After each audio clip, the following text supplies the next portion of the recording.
Hello friends. നമ്മൾ വീട്ടിൽ water plants വളർത്തുന്നവർ, especially ഈ താമരയും ആമ്പലും ഒക്കെ വളർത്തുന്നവർ, ചെടികളുടെ നല്ല വളർച്ചയ്ക്കും അതുപോലെ തന്നെ കൂടുതൽ പൂക്കൾ ഉണ്ടാവാനൊക്കെ വേണ്ടി നമ്മൾ NPK വളങ്ങൾ യൂസ് ചെയ്യാറുണ്ട്.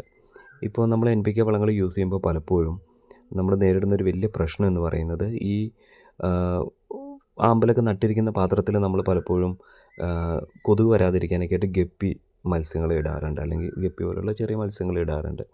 അപ്പോൾ നമ്മൾ ഈ NPK വളങ്ങൾ ഇതിലേക്ക് ഇടുമ്പോൾ ഈ മീനുകൾ ചത്തുപോവുക, അല്ലെങ്കിൽ അങ്ങനെയുള്ളൊരു പ്രശ്നം വരാറുണ്ട്, സാധാരണ കാണാറുണ്ട് എല്ലാവർക്കും.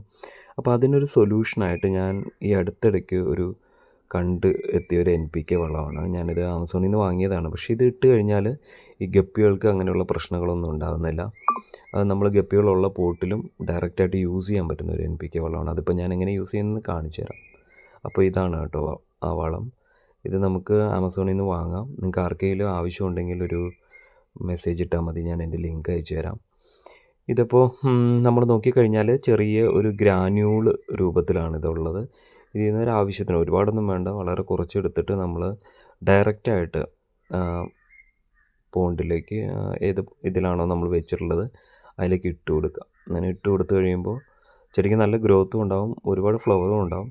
പിന്നെ അത് ഗപ്പിയെ അങ്ങനെ ബാധിക്കുന്നുമില്ല. ഞാനിപ്പോൾ ഇവിടെ പോട്ടിൽ യൂസ് ചെയ്ത് നോക്കിയിട്ട് ഗപ്പികൾക്കൊന്നും വലിയ പ്രശ്നമൊന്നും ഞാൻ കാണുന്നില്ല.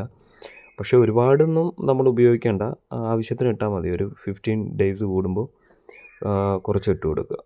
ഒരു 1/4 സ്പൂണോളമൊക്കെ ഇട്ട് കൊടുത്തു കഴിഞ്ഞാൽ ചെടിക്ക് നല്ല ഗ്രോത്തും ഉണ്ടാവുന്നുണ്ട്, അതുപോലെ തന്നെ ഫ്ലവറും നന്നായിട്ട് വരുന്നുണ്ട് കേട്ടോ. അപ്പോൾ ഇങ്ങനെ ഒരു ഓൾട്ടർനേറ്റീവ് നോക്കുന്നവർക്ക് ഇത് വാങ്ങാവുന്നതാണ്. ആമസോണിൽ കിട്ടും.